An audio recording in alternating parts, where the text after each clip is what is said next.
Hi, I'm Seamless, and today I'm going to show you how to make cool looking particle space looking stuff in a all things told relatively easy way using the Z game editor.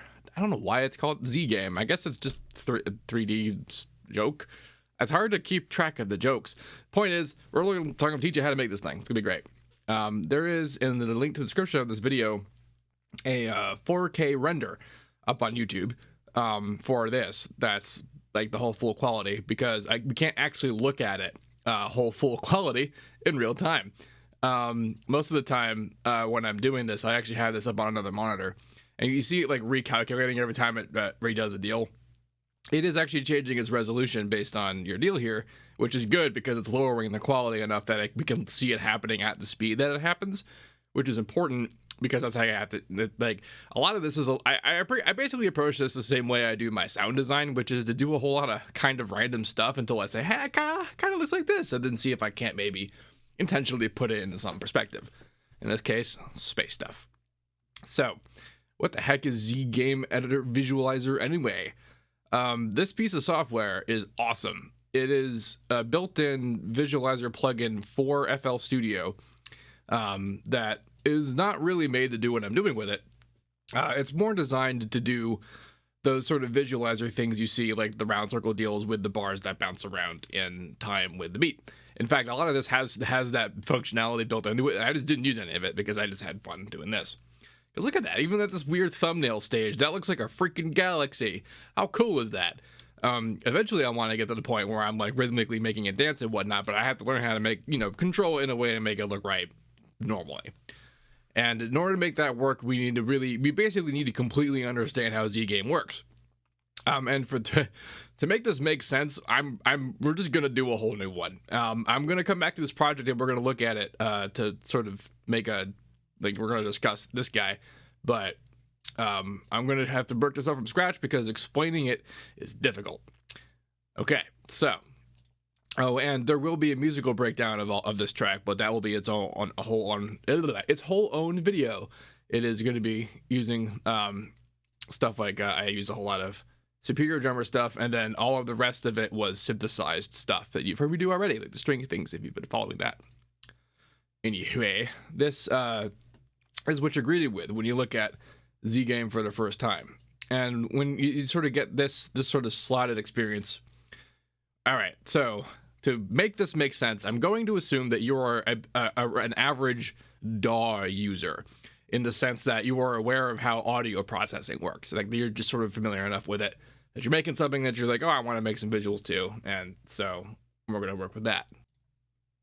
Reason being is there's a lot of parallels between visual processing and audio processing in a direct mechanical way, like mixing, mastering, processing, like the visual processing equivalent to things like distortion, FM.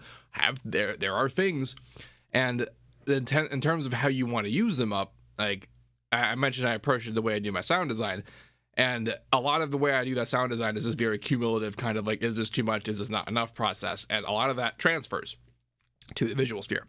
So let's get it going. Now, the comparison I'm going to make is going to be basically how, like, approach just like you're using a DAW, and what are the things relative to what the DAW things are, just to perspectivize ourselves. Perspectivize, yes. That should be a song title. Anyway, when you look at the drop-down list of stuff any given thing is in here, you're seeing, like, a very large array of items. Now, the immediately confusing thing about this, if we were to compare this to, like, something like the channel rack, this is essentially what this is. We're looking at, like, a visual version of the sequencer. It's just that there's no sequencing happening. It's just the items placement. Like, because these are the placed items inside FL, and then they get routed into other stuff. So this is where they get placed, but it's also where it gets routed, and there's not so much a difference between what is a generator and what is an effect, in terms of how routing works. But then there is a whole concept of mixing. There's this concept of buffers. So you see this 2 buffer option here. And this is essential equivalent to there just being mixer inserts, because then they get routed into other stuff and from other stuff. And it actually works exactly the same way the sidechain system does, which is just the routing system inside the matrix, or the mixer rather, which is that it's all, there's the one it's from, and then there's offset, and then when you, it has the same consequences too, which is that if you were to move your mixer inserts around, but it's offset based, so it's not actually linked to an insert, it's linked to an offset from another insert, so now it's linked somewhere else. That'll happen visually, which is why we're doing this from scratch, because that's one of the biggest reasons why I basically don't want to touch that other dude, because I'm real worried about it. But let's begin. The very beginning of it is to get messed with this here strange acid. It's the name of the basic particle system inside ZGame. There's a bunch of other particle-y things, but this is the one that I have the most fun with. It honestly has all of the right things to mess with and do stuff I want to do. It's a bit difficult to control though. So we had these attractors A, B, C, and D, and these are the things, along with some specific other shenanigans, like size indicates like how big is the system, and then there's point size, which is what that says. And like you see this big old ball here, and like that's sort of where we started at the beginning of the thing, if you saw the demo, and then like that comes out at the end. That's kind of what's happening here. Like I'm just kind of trending up and down with the size at the beginning, sort of zoom out experience. And then the other guys are these attractors, the B and C, and I kept them small. I'm trying not to move too much, but I say this, you saw the result, right? Because this is what happens when you move them. So you see how like some of those shapes are sort of represented. Like this shape actually came up a lot in the example. And now here's something interesting. This looks like it's 2D, and technically it is. Like we're seeing it in 2D, and that's an important distinction in the visual field. But point is that there's a spin speed and spin angle, and when you allow it to spin a little bit, you can tell, oh shit, there's actually like some 3D information going on here. Either that, or like it's just appropriately projecting it to whatever. Like, but that's also describing what the hell regular 3D visual stuff is at all. Like, the representation of it all is still 2D math. A 3D engine is resolving 2D math, so you can see a thing in a way that reads to you as 3D. We've just been doing that so long that seems like a useless thing to have to discuss, but it's incredibly important when we discuss how whatever I just did worked as well as it did with this thing, because we're using some tricks that are like relevant to the idea that we know that we're doing that.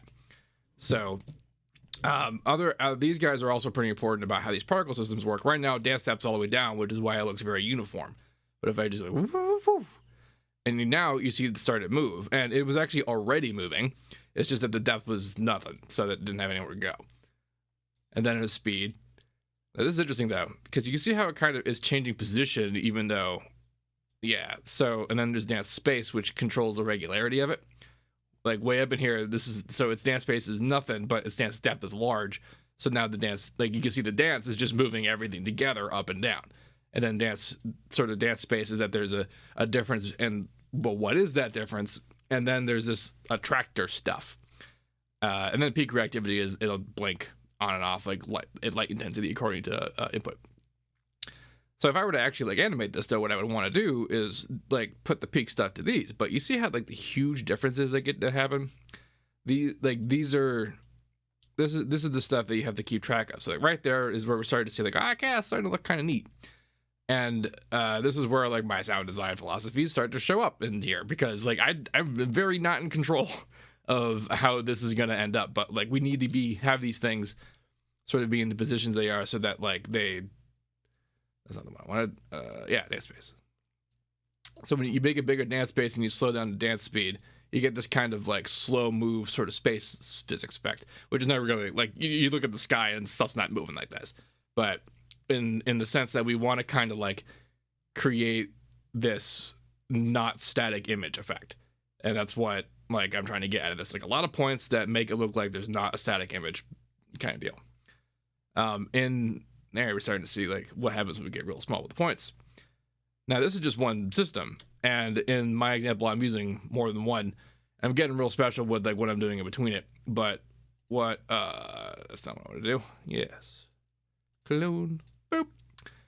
And with, you see it's not even in the same position, even though I literally cloned the layer. And it's to do with the same reason like where certain plugins are at certain kinds of random in FL. Like random isn't really real random a lot of the time. Sometimes it's actually like it just actually kind of set these parameters at certain times throughout the whole song length, and then it's just going to be those times at those times. Sometimes don't really know. But like you see how there's this one big dude here now. Like this is, if you saw the demo again, this is super important, and also this color is important. I didn't choose this color. This is just something that happens when it gets like quote unquote close enough. And also fun, inside ZGE game, if you ever see this active, that you can actually do a drop down and check a thing. This is a buffer source. So when we say we do a 2 buffer thing and we go like we do a buffer. So right now, every one of those points is actually putting out the entire visual of this particle system. Which just looks like that, like a fuzzy version of that other one. But if we were to zoom in on that, look at that. Every one of those is just essentially the video feed from this one. And this is how the buffer system works. It's about sending like the thing to a thing, and then that thing is doing that thing now. And it's not super comparable to audio stuff in that regard, like sort of written result. But I like to think of it as like FM, right? Anyway, the sort of the big cool part about this now is that, okay, now this is all moving, but how do we get the trailing effect?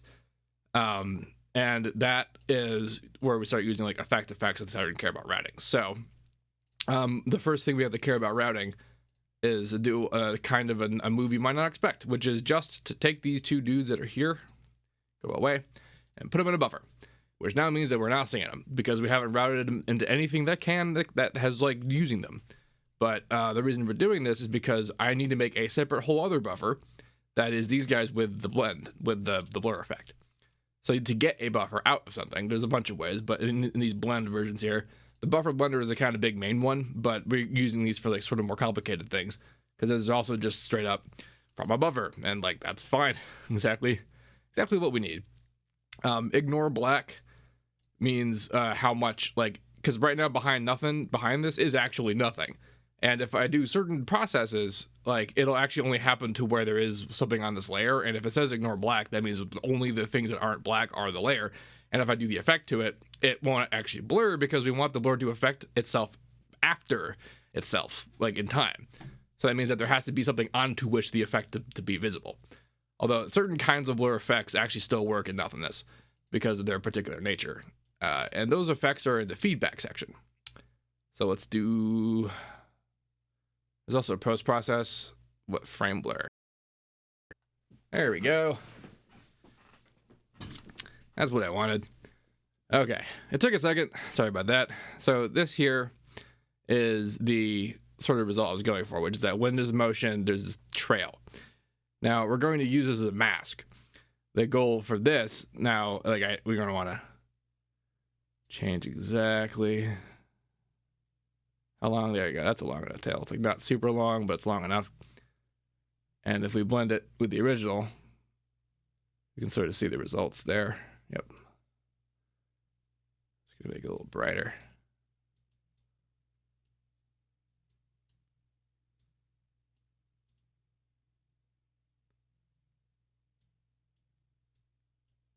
Cool. Oops. Let me see it in play for these situations. So the whole reason we did that is that now this is its own buffer, and this will have fun effects on stuff. So for example, let's go to blend, go to buffer blender. So in here is now where we find like some way the image source, like we got our like, oh, here, where's our output from, and we're gonna go layer D, because that's what this is, and then boof.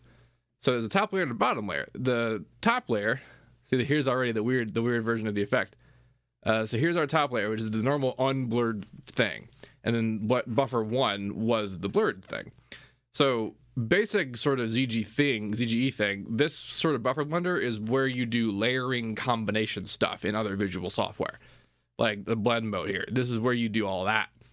And you get to have all the various, like this kind of mode. Like, does that look kind of familiar? So what's happening here is that we're subtracting like color from itself, and so that means that because it's essentially the same layer but with the blur effect, everything, only the blur is being shown right now. And this has unbelievable utility. This isn't even the thing I use to do the cool effect, but what you can do with this, we've essentially done visual phase cancellation. We have isolated only the blur, and it's also kind of black and white, which means I can use this as a mask for things. I can use the blur to illuminate like some whole other effect, like it's not even the blur on the thing. Like that's how you do that kind of stuff in visual stuff. But the actual cool thing we're going to do here is displacement. Displacement is like, as far as has gone into visual stuff, which is not that far, but you can tell because I'm just excited about displacement. Displacement is the coolest thing I've ever seen. The whole point here is that what it does is that it takes the white and black information and uses this as values to change pixel location. Like that. So now let's talk about what we're looking at. A second ago, we did that subtract thing, and it made that kind of eclipse looking effect. And like this did too, but why? And the reason why is because those white areas are telling the pixels to move an amount somewhere that it's not. And you can see sometimes inside them like other parts of the image. Because that's what's happening, is it's just changing position based on its position and the light intensity. And that so it means like the white is pretty much anywhere else until it gets real coalesced, and then you get this effect. So this is what's super dope about displacement, and why it's also really important for space stuff. Because physics, when you look at stars, you're not seeing a straight shot shined on field of light. You're looking at a big old twisted mess of stuff that gravity just fluxed and threw around. Sometimes you can see the same star in multiple locations. And it's this displacement, visual displacement. And the reason why like this kind of scans as some kind of space phenomena is because we're looking at it as we're seeing a thing that we normally only associate. We're seeing a thing we normally only associate with intense gravitational distortion. So, like that's part of the aesthetic now that we've achieved. This kind of radness like is the basic sort of core of the whole thing that we just did. Well, with the demo anyway. So this is the combination, and now with stuff I said before about like, well, if like we change it with this, we change it with that, we move around the blends, it illuminates certain things, and then we get to use these as masks. So the kind of, I don't know, I like ZGE is a fucking piece of work and art, like I love it, but the blending system and the connections is just very confusing if you don't know exactly what's going to happen when you do it. Because that looks rad as hell. What tends to happen is, also, I'm pretty sure there can only be one active layer of displacement at a time. Like, for example, you could just set this into a buffer. Boop, buffer. So you can get that out of another buffer. And so, like, as I was saying, like, we basically did a lot of work that would have essentially achieved one aspect of the composition. Because we isolated the blur.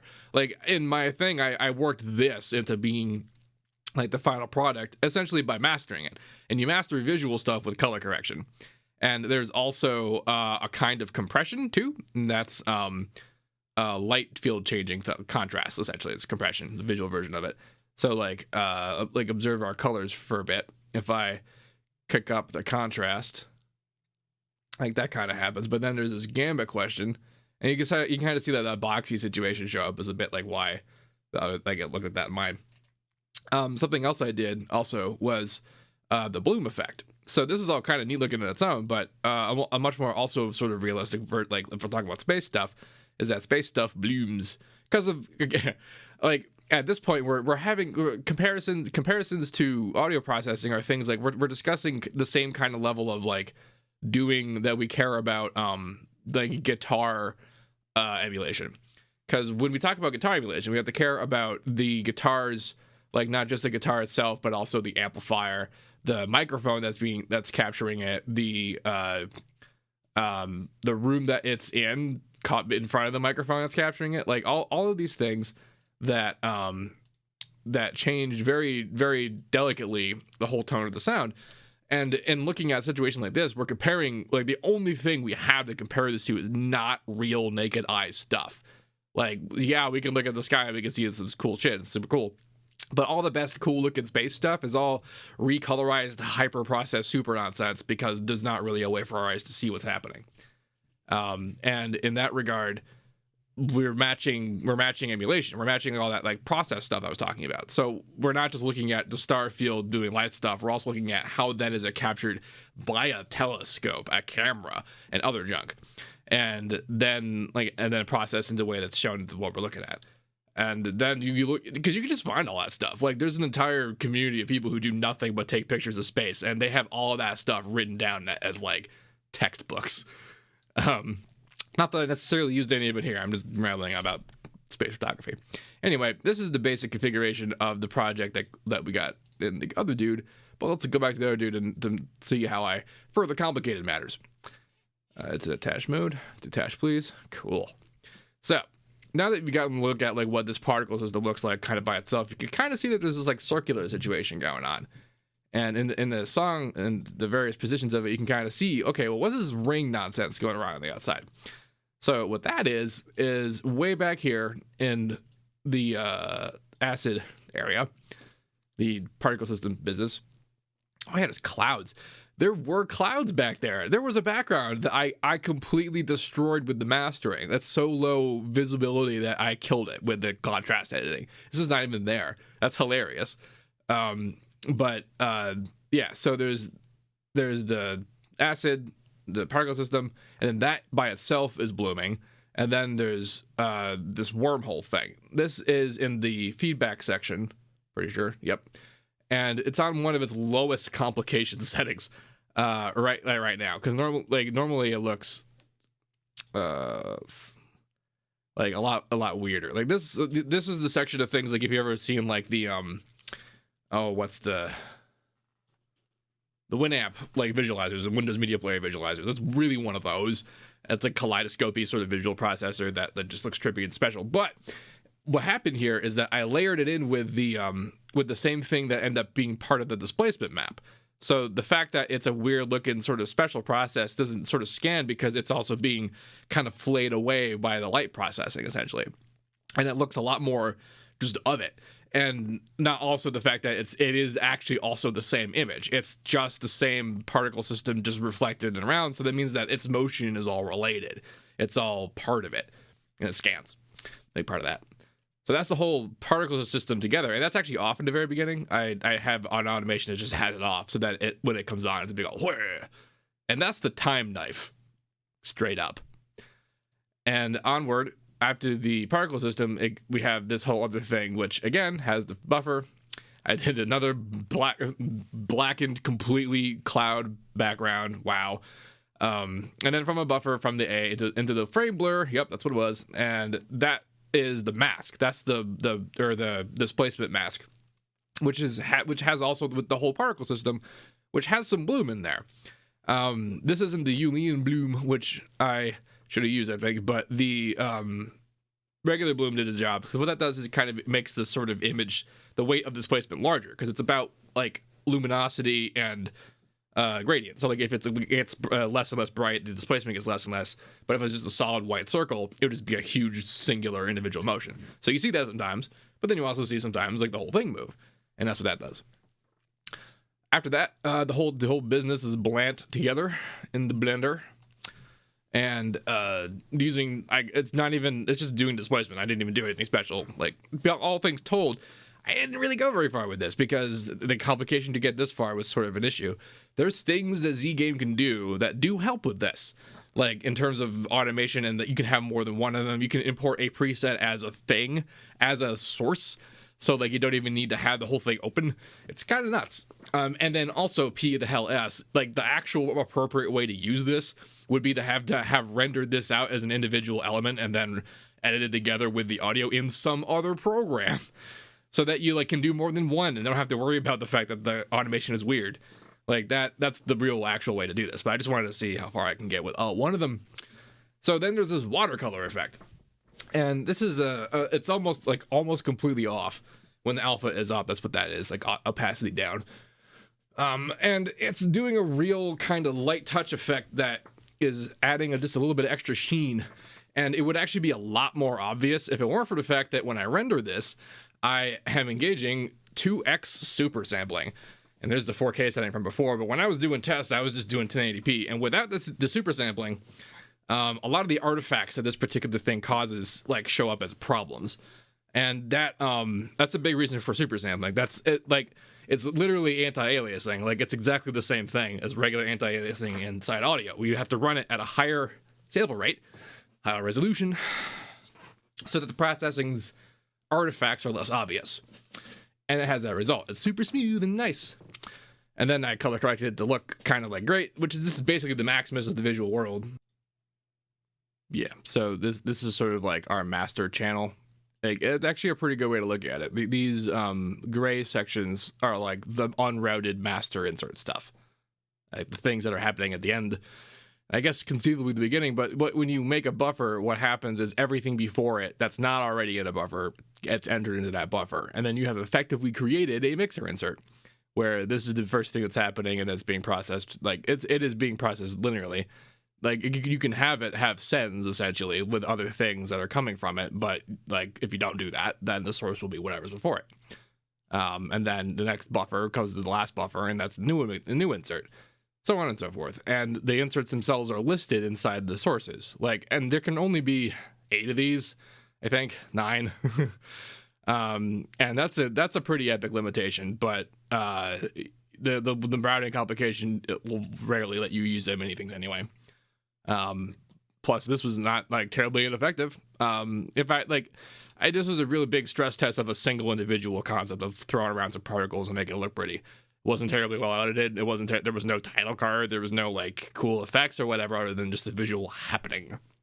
And if this were a slightly more involved kind of edited together project, sort of the way you do that is that this would just have been a part of a thing, and then there'd be like a whole other one of these that's this complicated, that's just the background, and a whole other one of them that's this complicated, that's not much else. And like, also if I wanted, that's also how you get multiple displacement stuff too, because like if I had a whole layer that was this whole thing, it's essentially, it's a bus. You can imagine that like this is the particle bus.